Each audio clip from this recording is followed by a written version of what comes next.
اور اللہ جل شانہ نے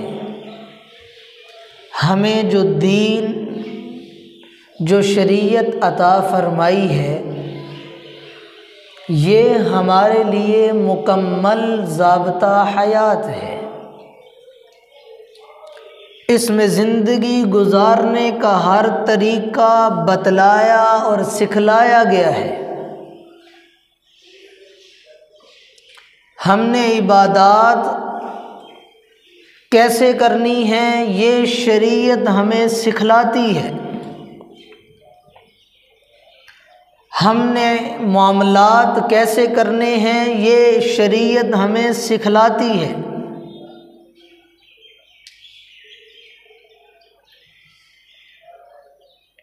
دین ہمارے لیے مکمل ضابطہ حیات ہے۔ میں نے آج کی ساری گفتگو اسی ایک جملے پر کرنی ہے کہ اللہ جل شانہ نے ہمیں جو دین عطا فرمایا ہے، جو شریعت عطا فرمائی ہے، وہ زندگی کے کسی ایک پہلو کے لیے نہیں ہے، بلکہ وہ زندگی کے سارے پہلوؤں کے لیے ہے۔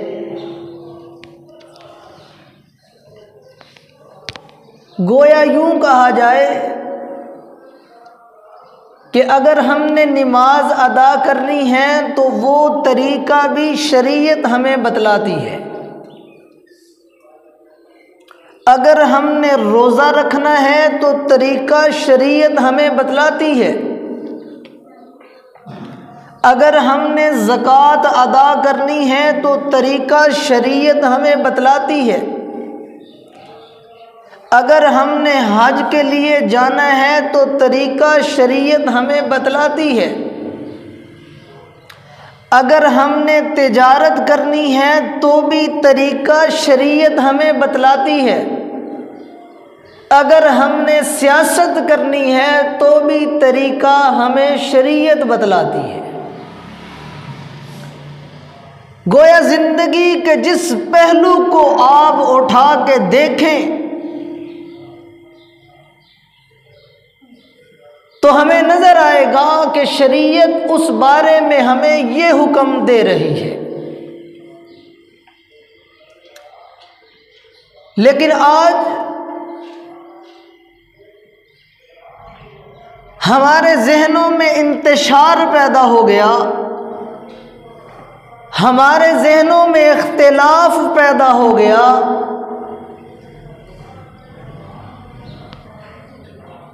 وہ اختلاف، وہ انتشار اس لیے پیدا ہوا کہ ہم نے اپنی زندگی کے کچھ معاملات میں شریعت کو ضابطہ حیات سمجھا اور زندگی کے کچھ معاملات میں شریعت کو ضابطہ حیات نہیں سمجھا۔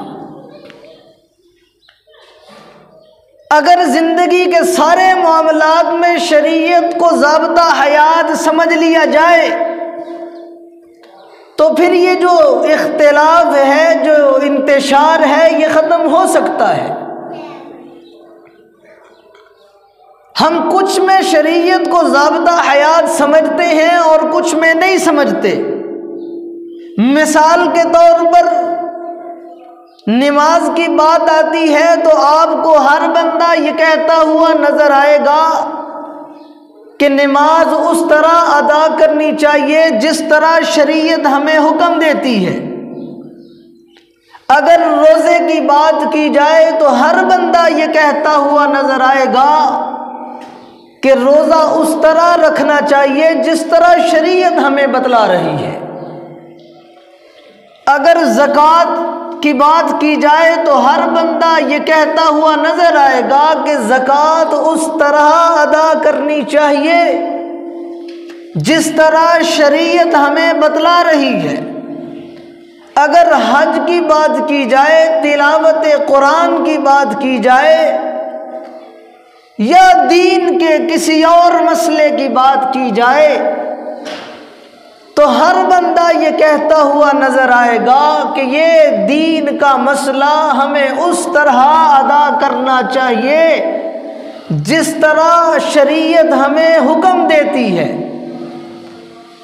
لیکن جب مسجد کے ممبر و محراب پر بیٹھ کر ایک عالم دین یہ بات کرتا ہے کہ ہمیں تجارت اس طرح کرنی چاہیے جس طرح شریعت ہمیں بتلاتی ہے، حکم دیتی ہے، تو پھر لوگوں کے ذہنوں میں اختلاف پیدا ہوتا ہے۔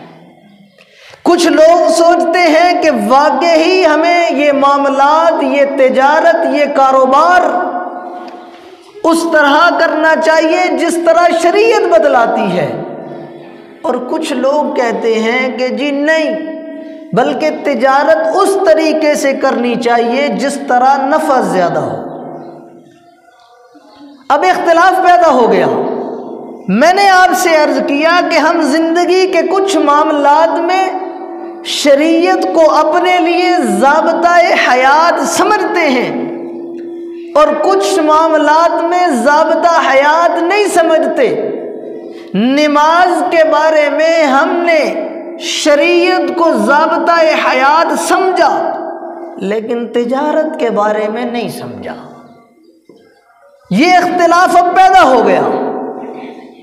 اسی طرح اگر سیاست کی بات کی جائے تو کچھ لوگ یہ کہتے ہیں کہ سیاست اس طرح کرنی چاہیے جس طرح قرآن ہمیں بتلاتا ہے، رسول اللہ صلی اللہ علیہ وسلم کا فرمان ہمیں بتلاتا ہے، جس طرح شریعت ہمیں بتلاتی ہے اس طرح سیاست کرنی چاہیے۔ تو کچھ لوگوں کے ذہنوں میں اختلاف پیدا ہوتا ہے۔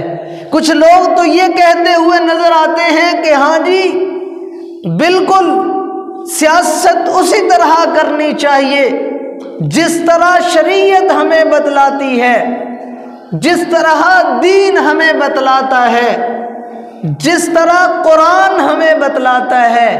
اور کچھ دوسرے لوگ بھی درمیان میں آ جاتے ہیں، وہ کہتے ہیں نہیں جی سیاست اس طرح کرنی چاہیے جس طرح اس وقت مغرب کر رہا ہے، جس طرح انگریز کر رہا ہے۔ سیاست ایسے کرنی چاہیے جس طرح اس وقت یورپی ممالک کر رہے ہیں۔ اب اختلاف پیدا ہو گیا۔ یہی بات میں عرض کر رہا ہوں کہ ہم نے زندگی کے کچھ معاملات میں دین اور شریعت کو اپنے لیے ضابطہ حیات سمجھا ہے اور کچھ معاملات میں ضابطہ حیات نہیں سمجھا۔